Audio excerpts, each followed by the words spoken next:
All right, good morning. We are on the record in the 53rd Circuit Court for the County of Sheboygan. On our civil docket, we do provide public access both in the courtroom and also online. Our last case on our morning docket is Robert Kramer v. Patrick McGinnis. It's filed 2025-9099CZ. Counsel, you want to state your appearances for the record, beginning with plaintiff? Yes, Your Honor. Jennifer Schaefer here on behalf of the plaintiff, Robert Kramer. Good morning, Your Honor. Dan Martin. I'm appearing on behalf of Patrick McGinnis, who's present. All right, good morning. And this is your motion for summary disposition, Mr. Martin. I've had a chance to read your motion and respond and brief, and also Mr. Kramer's response. Go ahead, Mr. Martin. Thank you.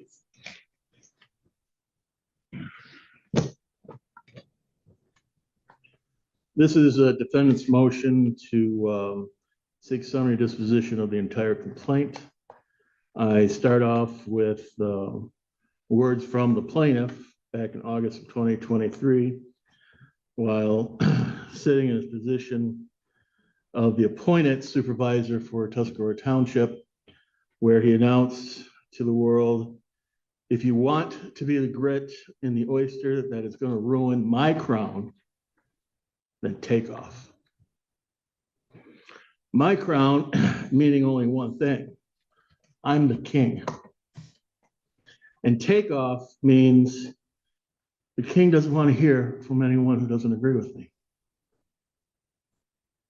Our Constitution, and in particular the First Amendment, were specifically designed to prevent and stop these would-be kings and despots in our country by protecting free speech from free citizens and by guaranteeing a right to confront and air their grievances against public officials. Yesterday, ironically, Your Honor, we had a no king protest throughout the United States. And are we now to hear that these millions of citizens who are protesting the king, a person, a public elected official who has been called some of the vilest names: sexual predator, a thief, a conniver, grifter, homophobe, Islamophobe, serial philanderer, racist, Nazi, so on. Are we now going to have millions of lawsuits similar to this?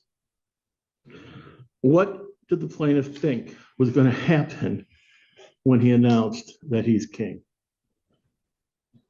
Did he expect the people of Tuscarora Township to bow, to genuflect, to sign loyalty oaths? Instead, the people heard this loud and clear, and they took advantage of the rights afforded to them. Hang on, pause a second. There's some phones that are dinging and danging. If you want to lose your phone and have it seized by the bailiff, go ahead and leave it on. You might want to turn off all your phones so that we're not distracted here, okay? Go ahead, Mr. Thank you. What he did was announce, I'm going to do things my way, and it sent a loud message among the citizens of Tuscarora Township. Oh, no, you're not. We're going to keep extra eye on you. We're going to monitor you. And that's what happened. And in fact, the people of Tuscarora Township did speak out. They spoke privately. They spoke at public comment sections during the open meetings, as Mr. McGinnis did. And they spoke on private blogs. And I gave examples, which are in my exhibit H, of comments about the king.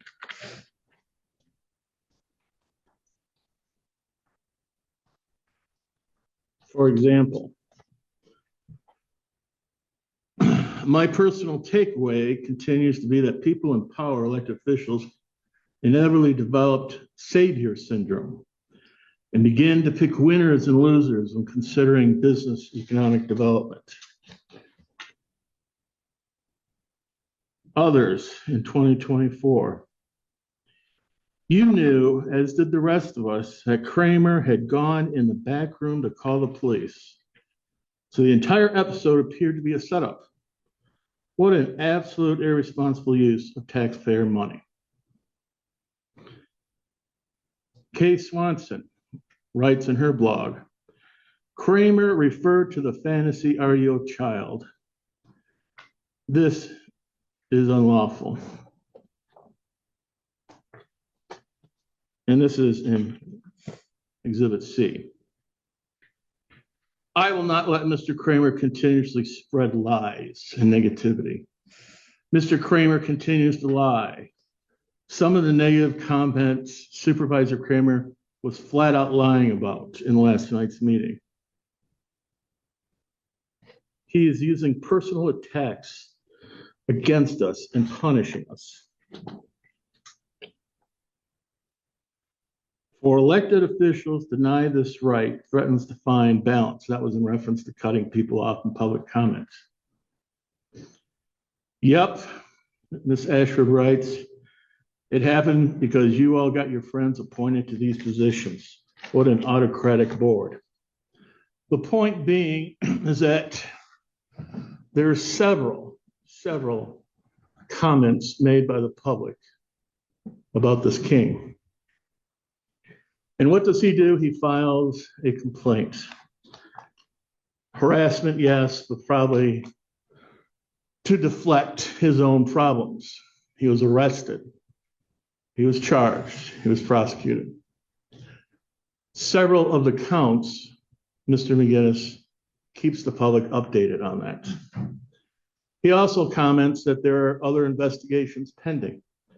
And I attached to our motion, in fact, the MSP logbook showing 8 investigations pending.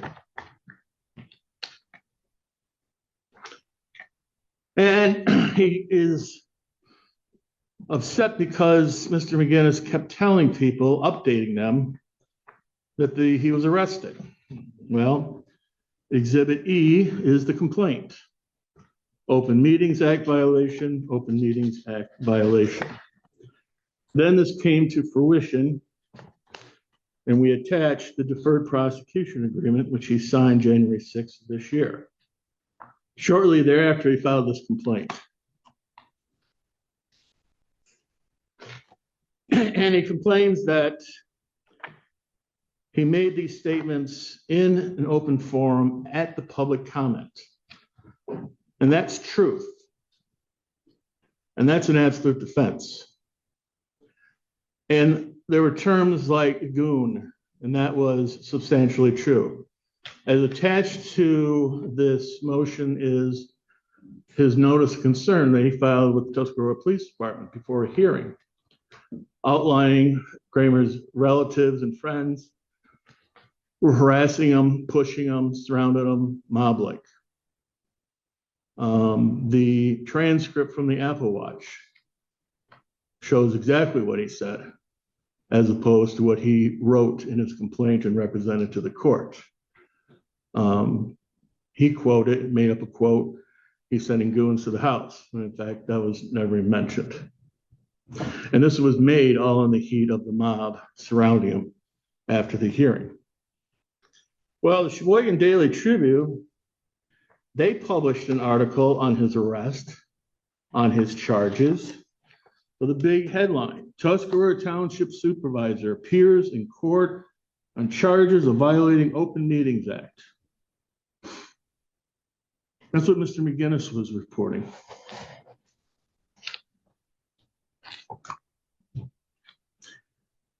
And then when you look at the complaint itself, it's all muddled of, he puts in these quotes, and hopefully the court will discern from the actual transcripts we provided. He left out words like Mr. McGinnis saying, in my opinion, or I believe. These are all opinions that are being stated. And in others, they're either true or they all occur during a public setting. Now, one thing he said there was slanderous or libelous. Now, all of this is protected political speech, Your Honor, because they are made by a private citizen in a public setting at a public official about public matters. Matters that included unilaterally and surreptitiously recording a deed, easing restrictions. That was never put to the board, not even a vote. Entering into a logging contract without the board's notice or the people's notice. Questioning his handling of meetings, of pounding the gavel, cutting off public comment, having law enforcement bring people out of the room, questioning an environmental cleanup cost of the taxpayer. There are several quotes about the taxpayers' monies. These are all government related, of public concern. And his comments echoed other comments by similar people in the same room at different times. Former supervisor Mike Wrigley, he raised the concern about that property and how it would benefit one party only. Former trustee Craig Waldron said, why are we spending taxpayer dollars on this? Questioning. And so Mr. McGinnis follows up on it. Yet he's the one that sued. And if you review Mr. McGinnis's affidavit,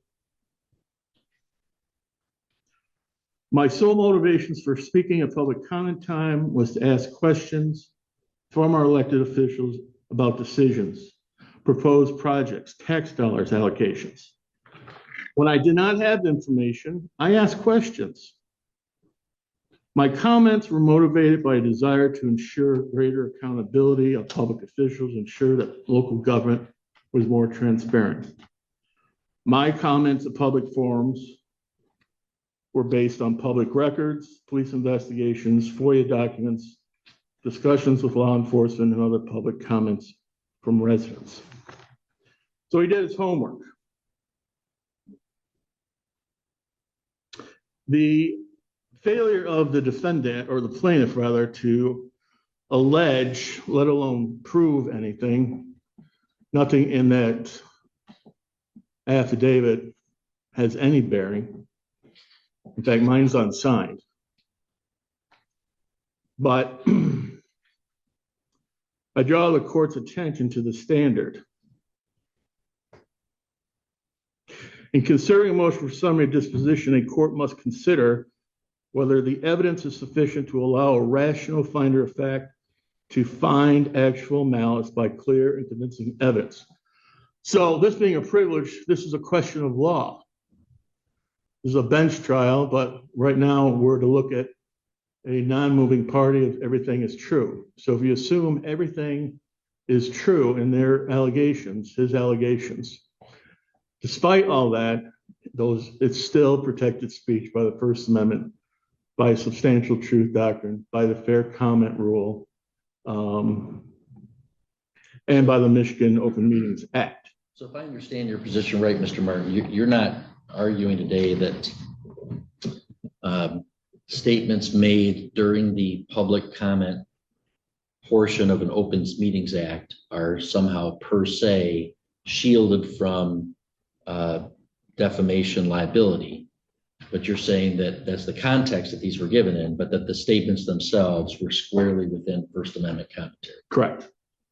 And in order to survive a summary disposition, they must persuade this court that those statements were made with actual malice by clear and convincing evidence. And as I cite, actual malice is defined as knowledge that the published statement was false, or as reckless disregard of whether the statement was false or not. Reckless disregard for the truth is not established merely by showing that the statements were made with preconceived objectives or insufficient investigation. ill will, spite, or even hatred do not amount to actual malice. This is measured by not a reasonably prudent man would have published or would have investigated. In other words, plaintiff has not provided or pointed any evidence of actual malice. It's just a bald statement. Here, Mr. McGinnis filed an affidavit stating that he made these statements, believing them to be true, based on the record and his investigation, police reports, FOIA requests. And so this is ripe for summary disposition. Now, with respect to the October 23rd, 2003 Facebook, that falls for insufficient. It just says Facebook post, doesn't mention what it is, who said it, how it was published, nothing. The other is the slander, and the plaintiff is under the impression that when someone videotapes a formal proceeding and puts it up for public access, that somehow that is a new and separate and independent type of defamation. So this court that has YouTube channel, if there was defaming words between, I don't know, attorneys in here, every time someone went on this court's YouTube channel, according to Mr. Kramer's theory, that would be a separate and new form of defamation. Under the Open Meetings Act in Michigan, it's specific language that the reproduction or rebroadcasting that is fair and accurate of that proceeding is subject to privilege. It's not a new type of defamation.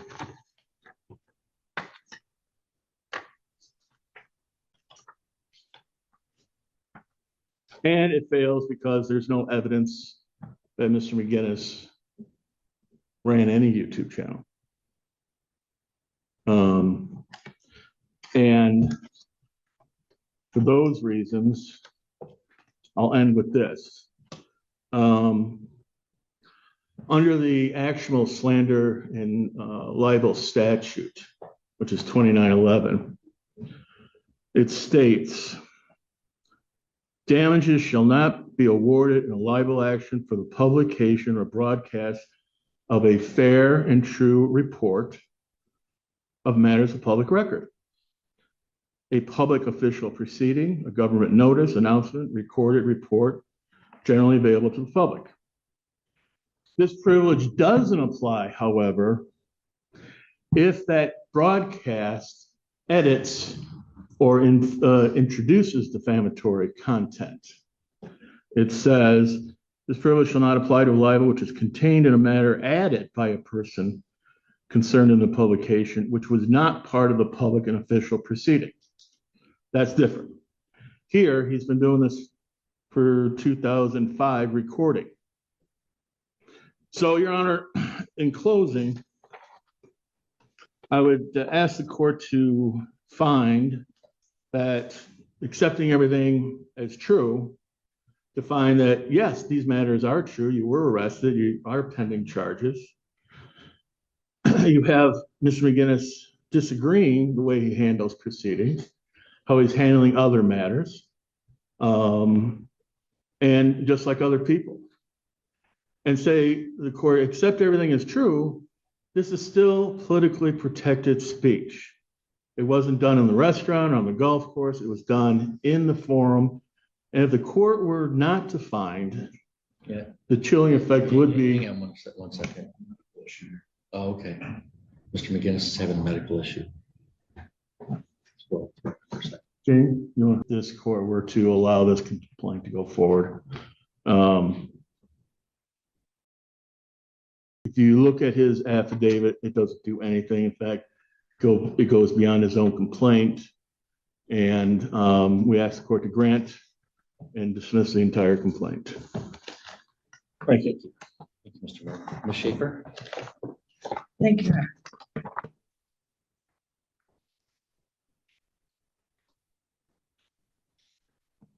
Your Honor, the issue we have with this defendant's motion is essentially what he's trying to say about us. He's trying to say we don't have evidence, but we have submitted the affidavit of Mr. Kramer, and wherein he does state that the specific statements that are the subject of the complaint are in fact not true.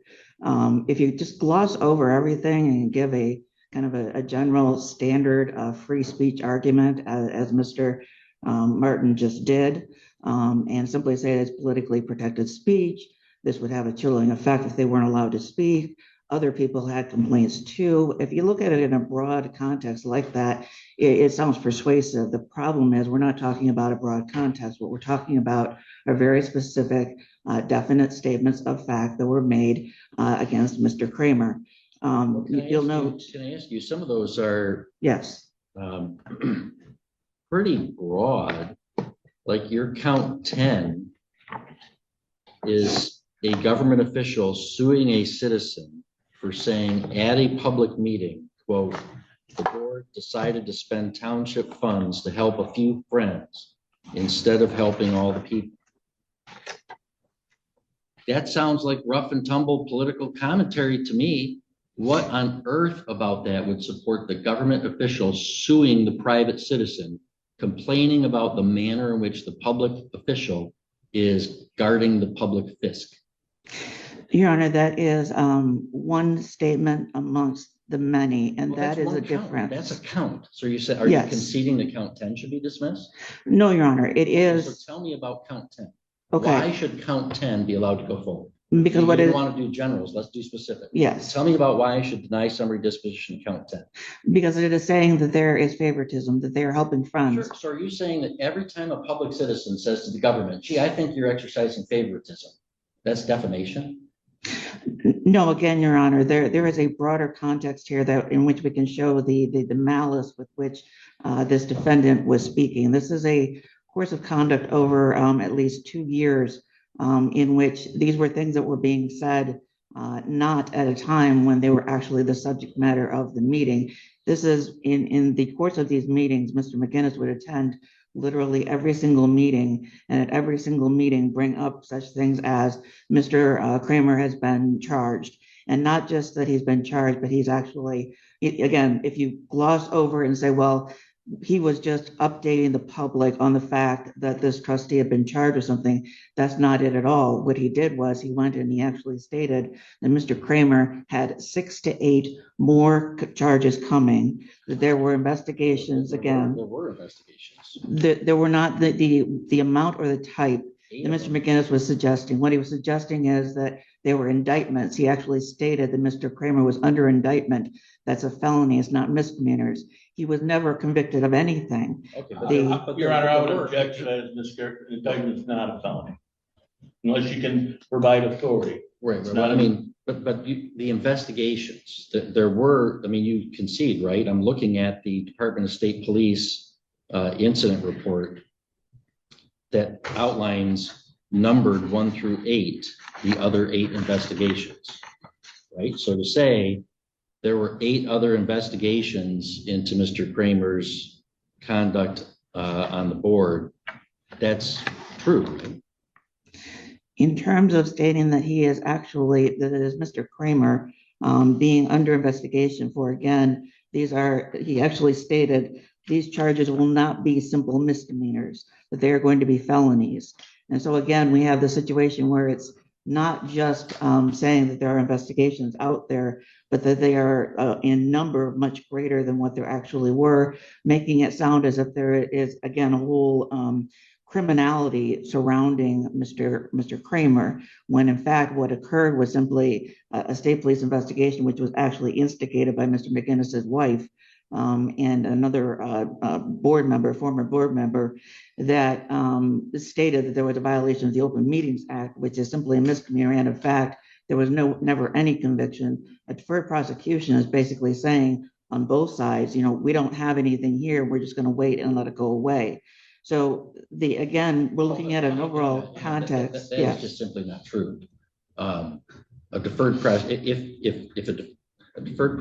agreement is not saying we don't have anything, because a deferred prosecution agreement allows the prosecutor to refile charges if the defendant doesn't keep up their end of the agreement, correct?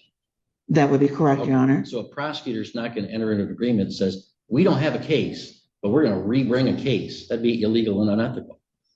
So a deferred prosecution agreement is the parties figuring out an alternative way to deal with the problem rather than through a formal trial or plea. But it's not a concession by the prosecutor that they don't have a case. Otherwise, they'd be unable to bring it back, right? I would say, Your Honor, that it is a concession by the prosecutor. At the time, they do not have sufficient evidence to move forward and actually proceed, and therefore they agree to kind of let when I was things an assistant sit. prosecutor, I signed probably more than 100 of those, and that was never the case. Never the case. If I didn't have evidence, I'd dismiss a case. I'm not saying they didn't have any evidence at all, because of course you have to have probable cause. I'm So simply saying that at the end of the day, everything was in fact dismissed, and yet Mr. McGinnis brought it up at every meeting he attended. And on that matter, it's not, again, over the course of time, this is a situation where this is a person who has targeted one person, a trustee, and has brought up the same things again and again, regardless of what the issues in front of the board are. And then the social media, we're not in any way, shape, or form saying that those are separate counts. We know those aren't separate counts. The point of the being out on social media, and this is not just say a Facebook page or something. This is a specific YouTube channel and web page that are actually, and apparently Mr. Martin has informed us with his motion here that Mr. McGinnis is not the one that controls those.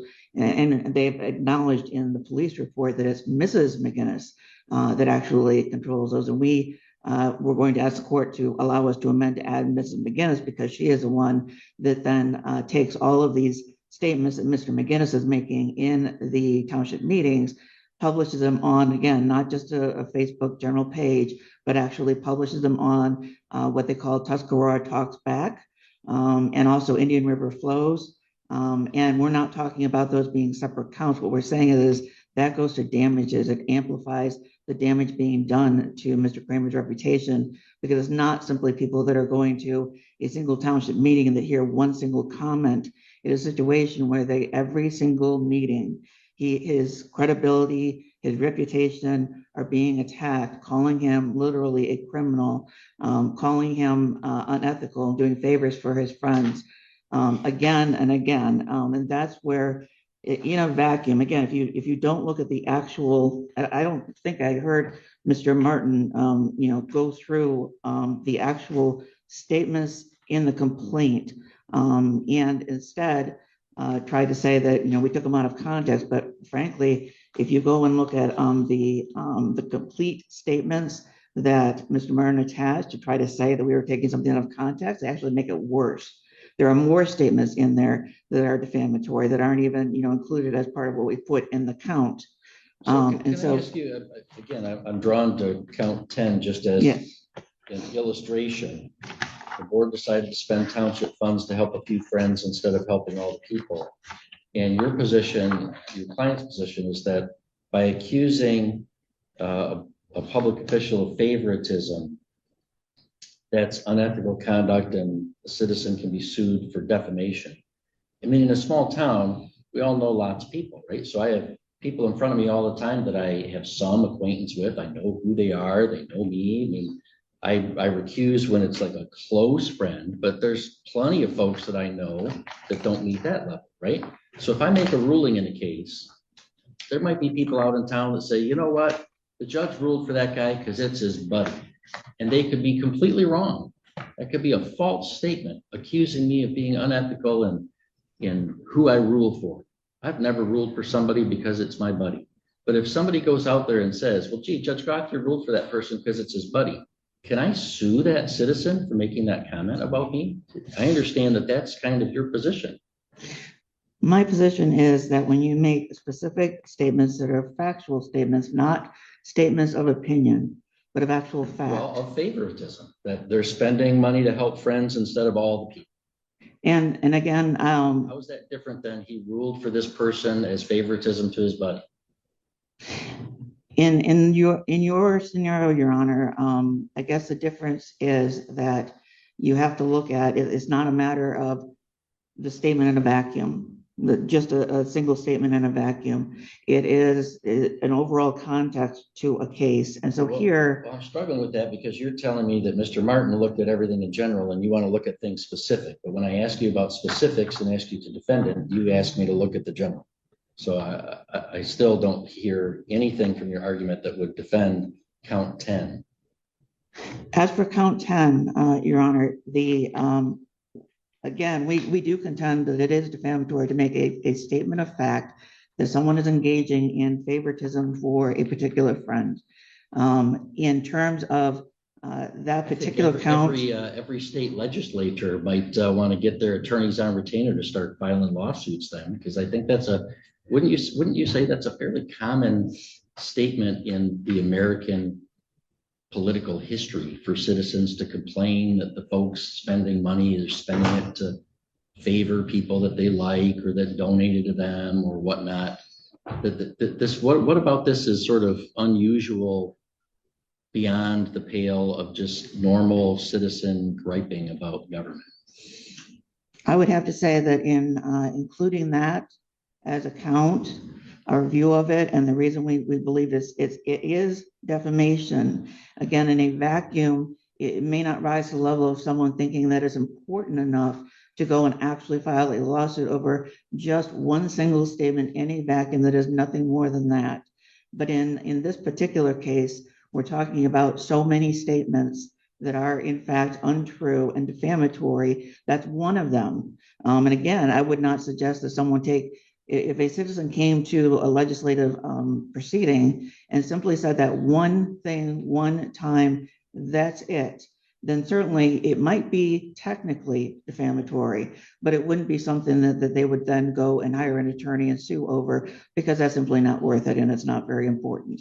In this situation, that is a technically defamatory statement. And the reasons it's included is because, again, we have so many of them over such a length of time that are all untrue, that all say that the Mr. Kramer is some kind of a criminal and unethical and doing favors for people. That's one of them. And again, I would agree with you, Your Honor. It would not make any sense for someone to take a single statement in a vacuum and go file a complaint over it. So what about count 3? Yes. Here's the alleged defamatory statement. I don't understand unless you look at a current overhead picture. This is about some kind of thing that approved some parking issue. Quote, that shows where the parking lot's going to be. The only property that would benefit from it would be the old lumber yard. If that parking lot went in the lumber yard, would not be required to have their off-street parking that they used to have. This seems to me like another one of Mr. Kramer's doing something for friends so they can increase the size of their building by 30% at taxpayers' expense. What about that is beyond normal citizen opinion and griping about a government action? What about that statement is defamatory and not protected by the First Amendment when spoken to the government official by a private citizen at the government meeting for public comment? Mm-hmm. And again, Your Honor, I do have to come back to it. This is a false statement. It is a statement of fact. It is defamatory. However, I would not say that someone would take a single statement like that and run off to a court. So explain to me what's false or defamatory. The fact that Mr. Kramer is doing things for his friends to increase size of the building by 30%. There was not one bit of fact to any of that. That's simply not what occurred. And that's in Mr. Kramer's affidavit. That was not the basis for it. It had nothing to do with it. And again, Your Honor, I fully appreciate the court's point that we do not want to open floodgates to every single statement of someone makes at any public hearing being restricted. Frankly, Your Honor, I'd have to say I'm a huge free speech advocate. I have always been. But the difference in this case, again, is where you look at a situation where it's simply a well-intentioned citizen standing up at a single meeting, making a single statement. It doesn't happen to be, entirely accurate. And they're just commenting generally on, something happening that is at issue at that one meeting. That certainly should not cause anyone to go to court over it. The reason we have 12 counts here is because these are literally just 12 of the instances in a single year, all of them, again, are in fact false and do speak to Mr. Kramer's reputation to diminish it, calling him unethical, again, even a criminal and worse. Saying things like he has a goon squad that is being sent to Mr. McGinnis's residence. And it gets worse actually when he puts it in context, because what he added to the context is a statement that Mr. McGinnis claims he was actually physically assaulted by people that were directed to do so by Mr. Kramer. Again, completely false. And that statement certainly would make anyone think, that Mr. Kramer is, again, some kind of criminal, somebody who is assaulted will go after anyone, and that it's just completely false. So again, I understand the court's point that a single statement is not something that necessarily you would go to court over. It does actually still qualify as being defamatory by diminishing a person's reputation and being factually false. And in addition, when we have this public official here, you have to show the actual malice, which is a reckless disregard for the truth. And I think that also helps here to understand that the reckless disregard for the truth is shown by the course of conduct over more than 2 years with dozens of statements like this. In fact, even the statement that Mr. Martin made here at the very beginning, when he says that Mr. Kramer said something about if you're going to be the grit in the oyster of my crown, take off. That's false. That never occurred. Mr. Kramer never said that. He'll raise his right hand right now and say he never said that. There's no record of that. And that's the thing. Some of these statements that Mr. Martin even has in his brief have no basis in fact. There's no evidence to support them. So should Mr. Martin get a lawyer on retainer for the suit coming at him? Well, this is the problem, Your Honor, is that, if we look at it without, actually taking a look at what's in the complaint, the actual statements that we are pointing to, the number of statements in the course of conduct, in terms of a motion for summary disposition and whether or not there are issues of fact, there are issues of fact as to whether or not, again, are these, sufficiently defamatory, whether or not there is actual malice and the reckless disregard.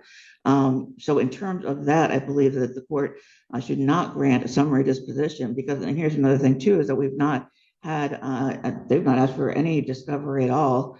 I think we do, have a pretty good body of evidence because everything's been recorded. So there's plenty of audio and video recordings for everyone to review and make that determination later. And there are also plenty of witnesses to testify as to what was actually said and the diminution in Mr. Kramer's reputation because of it. But those are things that come later and not at the point of summary disposition. So again, I'm fully appreciating the court's position as to one single statement being technically inaccurate, not being a reason to encourage anyone to go and litigate over that. This is not the situation we have in this case, and that's why we brought it. All right, thank you, Mr. Martin. Any rebuttal arguments? Just a couple. First off, counsel has yet to identify a false statement. All she says is there's false statements. Second, the notice of concern clearly describes the defendant being harassed and mobbed. And as I point out in the brief, during times of hustle and things that you have rhetorical hyperbole, and that's what that is. And the court has to, at this point, find that there's no showing of actual malice. You heard counsel say for 2 straight years he spoke at every single meeting. Prove it. Where's in the affidavit of that? Our affidavit shows that he's been recording every single township since 2005, 20 years. So he's going to be there because he's doing it as a free community service. So he's there at every meeting. He doesn't speak at every meeting. And even if he did, he's allowed to, right? Yeah, absolutely. I mean, from what I'm hearing from counsel, the argument is you're only allowed one defamatory remark to an elected official. So if I say Trump is this, have I spent my allotment? I have to sit on my hands for 4 years to the end of the term. That's what I'm kind of getting from that theory. Thank you. Thank you. Well, this is a case where the defendant is sued for defamatory statements made against the plaintiff. And the defendant has moved for summary disposition of all the counts, it's defamatory, defamation and other related counts. But the defendant argues that all of the statements were squarely within the protections of the First Amendment. There are, as I was asking Mr. Martin, just standing at a podium during a public comment at an open meeting is not some immunity talisman to say anything you want about anybody in the world. So there may be cases that would be hard about figuring out whether something said is actionable defamation or not. Honestly, Mr. Kramer, this is not that case. All the statements made about Mr. Kramer pertained to Mr. McGinnis's beliefs and opinions and observations and conclusions about Mr. Kramer's performance of his public duties. This is such core First Amendment protected speech. To have a citizen criticizing a government official during a public comment period at a public meeting about that public official's performance of his public duties. Many of the things Mr. McGinnis said were impolite.